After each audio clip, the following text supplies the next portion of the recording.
hambele tufata hadifa rudide melala okola dunia akhira mitine sajira gamaru yange gabi jahujira madevi sute sabuyati akhira ope kadwara tasira garana mehoda umata menyu matute godara kudata hambene tufata hadisa garana mehoda umata menyu matute godara kudata hambene tufata abodi gabenya dawa simbasu amas kabatule sadarka olamku adira biheti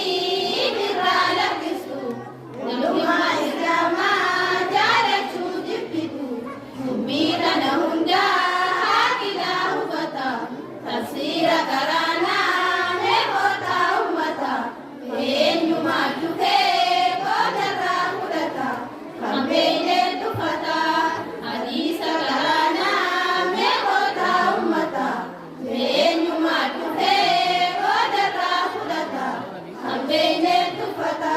bismillahirrahmanirrahim bima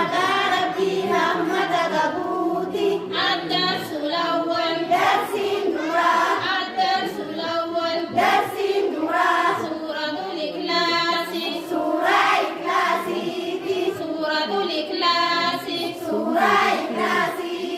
wa ayatuha arbaatun ayat nisina buri wa ayatuha arbaatun ayat nisina buri makanu nuzuri makiyatun bakisini tibude biya makati bakisini tibude biya makati makanu nuzuri makiyatun bakisini tibude biya makati bakisini tibude biya makati qulu allahu ahad rabbi kiya toko jiya muhammadu qulu allahu ahad rabbi kiya toko jiya muhammadu allahu samad rabbi kiya isawa undinu garasati ya jamaate rabbi kiya isawa undinu garasati ya jamaate allahu samad rabbi kiya isawa undinu garasati ya jamaate rabbi kiya isawa undinu garasati ya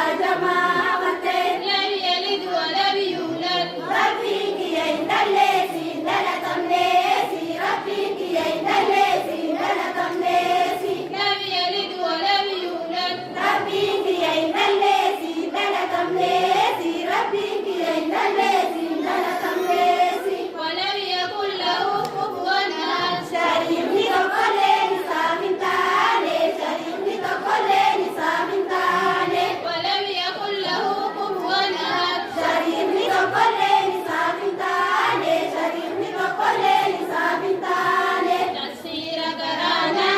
mehota umata menyu matupe godara kudata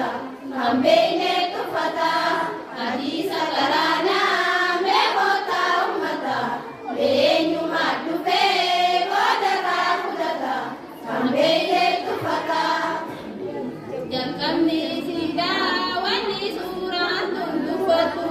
rabbi dokko kale nawa musa ubatu syariha le kabu